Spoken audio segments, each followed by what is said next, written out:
जय श्री कृष्णा। प्रिय दोस्तों, पारुल धर्म स्टोरी में आप सभी का स्वागत है। दोस्तों, आज हम महाभारत की वो कहानी लेकर आए हैं जिसमें हम लोग जानेंगे कि आखिर द्रौपदी पांचों पांडवों को क्यों मारना चाहती थी। जी हाँ दोस्तों, आज आप इस कथा को पहली बार सुनने जा रहे हैं कि द्रौपदी पांचों पांडवों को क्यों मारना चाहती थी। दोस्तों, जब अर्जुन मछली का विवाह कर लेकर आए, द्रौपदी यज्ञ से पैदा हुई थी और यज्ञ कन्या थी। उसका जन्म नहीं हुआ था। दोस्तों, वो किसकी अवतार थी, इसके बारे में हम आपको आगे बताएंगे। दोस्तों, जैसा कि कहा जाता है कि द्रौपदी को जब पांचों पांडव लेकर अपनी माता के पास आए, तब माता कुंती से कहा कि हे माँ, देखो मैं किसे लेकर आया हूँ। एक तो पांचों पांडवों को वनवास हो गया था 12 साल के लिए, और 1 साल के लिए अज्ञातवास हुआ था। इस वजह से वे लोग वन में रहते थे, भिक्षा से अपना गुजारा करते थे। माता ने सोचा कि कुछ मांग कर लाए होंगे बेटे, इसलिए उन्होंने कहा कि पांचों लोग आपस में मिलकर बांट लो। लेकिन उनको क्या पता था कि मेरे मुख से क्या निकल गया। पांडव ने कहा, हे माता, आपने क्या अनर्थ कर दिया। मैं जिसे लेकर आया हूँ वो कोई वस्तु नहीं है जो आपस में बांट लेंगे। वो एक नारी है और मैं इसे कैसे बंटवारा कर लूँ। हे माता, आपको ऐसी आज्ञा नहीं देनी चाहिए थी। माता ने कहा, मेरा वचन है बेटा, अब निकल गया मुख से तो उसे कैसे वापस करूँ। इतने में ही स्वयं भगवान श्री कृष्ण वहां प्रकट हो गए। भगवान श्री कृष्ण ने कहा कि पांचाली अब 5 पतियों की पत्नी बनकर रहेगी, लेकिन उसके कुछ नियम होंगे। जब वह किसी की पत्नी बनेगी तो 1 साल तक दूसरे जो पुरुष होंगे वे उसके ज्येष्ठ देवर कुछ भी रिश्ते में लगेंगे, ऐसा बनकर रहेंगे। जब 1 साल पूरा होगा तो दूसरे की पत्नी बनेगी तो दूसरा जो बचेगा वो इस तरह से लगेगा। सारे पांडव मान गए। दोस्तों, एक दिन की बात है। अर्जुन और उनकी पत्नी द्रौपदी एक साथ एक महल में बैठे थे। उसी बीच भीम आकर पहुंच गए। भीम ने देखा कि अर्जुन द्रौपदी का पैर दबा रहा है, तो भीम को इतना गुस्सा आया कि उन्होंने कहा, अरे नीच, तुम एक स्त्री का पैर दबा रहे हो, तुम्हें लज्जा नहीं आती। तुम एक पुरुष होकर स्त्री जैसा व्यवहार कर रहे हो। लेकिन भीम को नहीं पता था कि सच्चाई क्या है। लेकिन अर्जुन कुछ बोलते इससे पहले भीम बहुत तेज से बोलने लगे, और इस आवाज को सुनकर वहां पर स्वयं धर्मराज दीक्षित पहुंच गए। धर्मराज सारी बातों को जानते थे, फिर भी वो चुप रहे। उन्होंने पूछा, हे भीम, तुम इतना जोर से क्यों, इतनी गुंजायमान की तरह से हल्ला कर रहे हो। शांत हो जाओ, जो बताना है ऐसे बता दो न। उन्होंने कहा, ये नीचे एक औरत का पैर दबा रहा है। अर्जुन ऐसी गिरी हरकत कर सकता है, किसी औरत का पैर दबा सकता है, ये तो गलत है। तो धर्मराज ने कहा, ये कौन सा गलत है। कोई गलत नहीं है। अगर कोई स्त्री है, हारी है, थकी है, तो पति पैर दबा सकता है, इसमें क्या दिक्कत है। भीम को गुस्सा आया। उन्होंने कहा, तुम लोग मेरी बातों को नहीं मानते हो, इसलिए मैं तुम लोगों को छोड़कर जा रहा हूँ।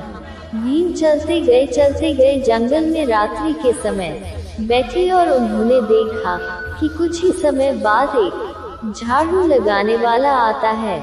उसी समय थोड़ा अंधेरा का समय हो ही रहा था, और झाड़ू लगाकर पानी का फवारा मारकर फिर वहां पर कृपाल बिछाकर पंडाल लगाकर एक दरबार लगा दिया। देखते ही देखते वहां पर 33 कोटि के देवता पहुंच गए।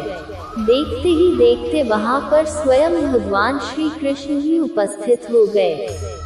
ब्रह्मा, विष्णु, महेश जो भी थे सब उपस्थित हो गए। कुछ देर बाद द्रौपदी भी अपने हाथ में खड्ग लेकर वहां पहुंचती है और कहती है, हे कृष्ण, तुमने मुझे पांडवों के रक्त को देने के लिए कहा था, जिससे मेरा खप्पर भर जाएगा, और मैं सबसे पहले भीम को मारना चाहती हूँ। क्योंकि भीम को मारकर मैं आधा कप उसके ही रक्त से भर लूंगी। भगवान श्री कृष्ण ने कहा, हे देवी, आप स्वयं जगदम्बा है, इसलिए मैं आपके वचन का पालन करूंगा। आप इतना क्रोधित ना हो। अभी जल्द ही एक महायुद्ध होने वाला है, उसमें हजारों लोग मरेंगे, लाखों की तादाद में मरेंगे। जितना चाहना उतना आप खप्पर भर लेना, पांडव भी उसी में होंगे, आपकी सारी मुराद पूरी होंगी। माता द्रौपदी ने कहा, ठीक है माधव, अगर आप ऐसा कहते हो तो मैं जा रही हूँ, लेकिन अब मैं दोबारा आपसे आज्ञा नहीं मांगूंगी। भगवान कन्हैया ने कहा, ठीक है आप जाएं, मैंने जैसा कहा है वैसा होगा। कुछ देर बाद वहां से द्रौपदी चली गई। सारे देवता चले गए, स्वयं भगवान श्री कृष्ण जी चले गए। रात्रि का समय था, भीम के अंदर डर पैदा हुआ। उन्होंने सोचा कि ये तो मुझे मार भी डालेगी, मेरे भाइयों को भी मार डालेगी, मेरे पूरे भाई नष्ट हो जाएंगे। इसलिए मुझे जाकर सबसे पहले अपने भाइयों को बताना चाहिए, इसके बारे में विचार करना चाहिए कि द्रौपदी कौन है, क्यों मारना चाहती है। और फिर वो तभी पीछे देखा कि उनके पीछे बहुत महाभयानक राक्षस आ रहा है, दौड़ता हुआ भीम से काफी बलशाली और बहुत बड़ा शरीर वाला था, भयानक था। भीम ने देखते ही भागना शुरू कर दिया। उनके पीछे वो राक्षस उनकी पीछा करने लगा। अचानक एक नकटासुर नामक ब्रह्म राक्षस मिला, जिसका नाक काटा हुआ था। वह आगे बैठा विश्राम कर रहा है पहाड़ के खोए में। अब भीम ने देखा कि आगे भी राक्षस, पीछे भी राक्षस। अब तो आगे खाए फिर पीछे कुआं, कहाँ जाएंगे। भीम दौड़ते हुए उसी राक्षस के पास गए जहाँ वो बैठा था नकटासुर। उन्होंने कहा, हे मामा, प्रणाम करता हूँ। तो राक्षस ने कहा, रे भांजे, कहाँ से आ रहे हो, कौन हो तुम। भीम ने कहा, हे मामा श्री, परिचय बाद में जान लेना, पहले आप मुझे बचा लीजिए, क्योंकि मैं बहुत कष्ट में हूँ। एक महाविशालकाय राक्षस मेरा पीछा करता हुआ आ रहा है, अगर आप नहीं बचाएंगे तो मुझे खा लेगा। उस राक्षस ने भीम को अपने पीठ के पीछे खड़ा कर दिया। राक्षस ने जब राक्षस को ही देखा तो वहां से चला गया उल्टे मुंह करके। भीम बाहर आए, फिर नकटासुर पूछता है, अरे भांजी, कौन हो तुम। तो उन्होंने कहा, मामा, आप मेरे मामा हैं और मैं आपका भांजा हूँ, आप परिचय ना पूछिए। राक्षस ने कहा, ठीक है भांजे। भीम ने कहा कि हे मामा, आपका नाक कैसे कट गया। रक्षा ने कहा, हे भांजे, कुंती का पुत्र जिसका नाम अर्जुन है, उसने मुझसे युद्ध करके मेरा नाक काट दिया। मैंने सुना है कुंती के 5 पुत्र हैं, मैं तब से 5 पुत्रों को ढूंढ रहा हूँ। वह 5 पुत्र मिल जाएं और मैं उनको खाकर तृप्त हो जाऊं, लेकिन वह मिले नहीं और मैं तब से ढूंढता रह गया। भीम डर गए। भीम ने कहा कि यह क्या कर दिया, मैं अभी मुसीबत में ही फंसा हूँ। फिर सुबह हो गई। भीम ने कहा, हे मामा श्री, अब मुझे जाने की आज्ञा दे। भीम चल दिए और भगवान श्री कृष्ण के पास सबसे पहले पहुँचे और उन्होंने कहा, ये कन्हैया, जो मैंने कल रात को देखा, क्या वह सच था। स्वयं माधव ने कहा, हाँ भीम, वह सच था जो तुमने देखा है। तो उन्होंने कहा कि द्रौपदी इतनी विशालकाय रूप लेकर और हाथ में खड्ग लेकर क्या करने आई थी। भगवान माधव ने कहा, हे भीम, तुम कितने भोले हो। द्रौपदी यज्ञसेनी है, वो साक्षात जगदम्बा है, स्वयं माता काली का रूप है। वो अपना खप्पर भरने के लिए आई थी। भीम ने कहा, अगर वो खप्पर भरना चाहती है तो मुझे क्यों मारने के लिए कहती थी कि भीम से ही आधा खप्पर मैं भर लूंगी। भगवान कृष्ण ने कहा कि उसने पहले ही निश्चय कर लिया है कि वो आपको मारकर अभी खप्पर भरेगी। तो भीम ने कहा, हे प्रभु, हे कृष्ण, मुझे बचाने के लिए आप कृपा करें और कोई उपाय बताएं। भगवान ने कहा, हे भीम, देखिए, द्रौपदी आपकी पत्नी है, वो नहीं जानती है कि तुमको सारी बातें पता है। इसलिए तुम यहाँ से जाओ और कोई भी तुमको भोजन करने के लिए कहेगा तो तुम रूठकर बहाना बनाकर बैठना। किसी के कहने पर भी मत खाना। जब स्वयं द्रौपदी तुम्हारे पास आएगी और उनसे 3 वचन ले लेना, तब तुम भोजन करना और तब तक मैं भी आ जाऊंगा। भीम ने कहा, जैसी आज्ञा माधव, आप जैसा कहेंगे वैसा ही होगा। भीम वहां से चले और अपने घर में आ गए। सबसे पहली माता कुंती आई, उनका हाल चाल लेती है, फिर कहती है, पुत्र भोजन कर लीजिए। लेकिन भीम ने कहा, मैं भोजन नहीं करूंगा। कुछ देर बाद स्वयं धर्मराज आते हैं। धर्मराज ने कहा कि भाई भोजन कर लीजिए, मुझसे गलती हुई तो क्षमा मांगता हूँ। भीम ने कहा कि मैं भोजन नहीं करूंगा।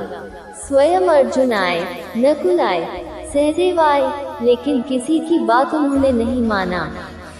अंत में द्रौपदी सज धज कर वहां पर पहुंचती है और कहती है कि आप क्यों रूठे हैं, भोजन कर लीजिए। भीम ने कहा, भोजन तो कर लूंगा, लेकिन मैं आपसे वचन लेना चाहता हूँ कि मैं जो मांगूंगा वह आप देंगी।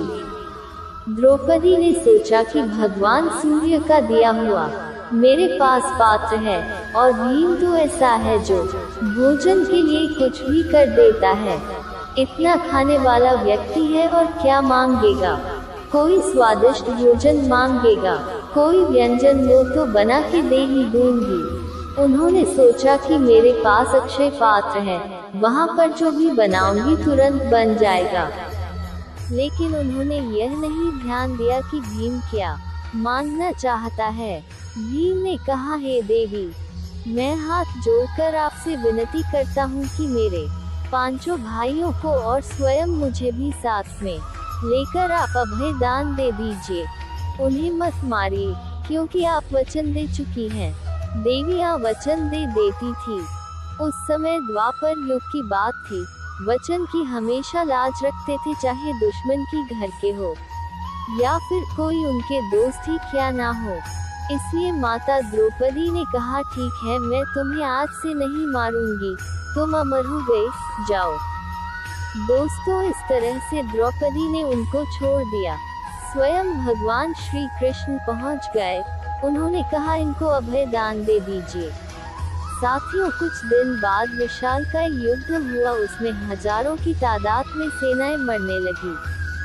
एक दिन स्वयं धर्मराज दीक्षित भगवान श्री कृष्ण से पूछते हैं कि हे माधव, हम लोग इतना युद्ध करते हैं, इतना रक्तपात होता है, इतनी शरीरें नष्ट होती है, न जाने कितने घोड़े हाथी सब मारे जाते हैं, इनका रक्त और इनकी सारी जो शरीर है कहाँ गायब हो जाती है। भगवान ने कहा, आप देखना चाहते हैं या फिर कथा के रूप में सुना दूं? धर्मराज ने कहा, नहीं प्रभु, मैं देखना चाहता हूँ। प्रभु ने कहा कि आप जाए, आधी रात के समय में एक झाड़ी के पीछे छुप जाना, कुरुक्षेत्र में आप देखना कि क्या क्या हो रहा है। अगर कोई तुम्हें मारने के लिए झपट तो तुरंत उसके पैरों में लिपटकर उससे प्राण की भीख मांग लेना, वो तुमको छोड़ देगा। धर्मराज दीक्षित अपने पालतू कुत्ते के साथ पुष्कर क्षेत्र में जाकर पहुंचे और एक झाड़ी के पीछे छुप गए। द्रौपदी वहां पहुंचती है, अपना खप्पर भरती है और हजारों लाशों को एक तरफ गायब कर देती है। इसके बाद जब इस तरह से देखा, तब तक अचानक कुत्ता बाहर निकल आता है। द्रौपदी देखती है कि यह क्या कर रहा है। इसका मतलब कोई पुरुष यहाँ पर छुपा हुआ है और दौड़ती है अपना खड़ग लेकर। उसी समय स्वयं धर्मराज उपस्थित हो जाते हैं और पैरों में गिर पड़ते हैं कि ये देवी मुझे क्षमा करें। देवी ने देखा स्वयं धर्मराज दृष्टि यहाँ पर खड़े हुए हैं। देवी ने कहा, ठीक है, मैं तुम्हें अमर होने का वरदान देती हूँ। कुत्ता तो पहले से अमर था, क्योंकि वो स्वयं यमराज का रूप था। इसलिए दोस्तों, धर्मराज स्वर्ग चले जाते हैं। लेकिन रही बात कि अपनी खप्पर क्यों नहीं भर पाई द्रौपदी, तो उसको बताते हैं कलयुग में वही पांडव, आल्हा, उदल, मलखान, ब्रह्मा और जो भी थे, 5 लोग यहाँ पर प्रकट हुए थे। उन्होंने कहा था, हे प्रभु, हम लोग ये तो करे हैं, लेकिन मुझे अभी तक तृप्ति नहीं हुई है।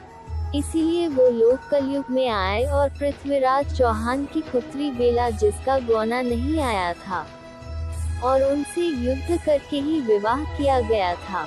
बेला ने एक पत्र के माध्यम से उदल के पास भेजा कि जाओ और मेरा गौना लेकर आओ।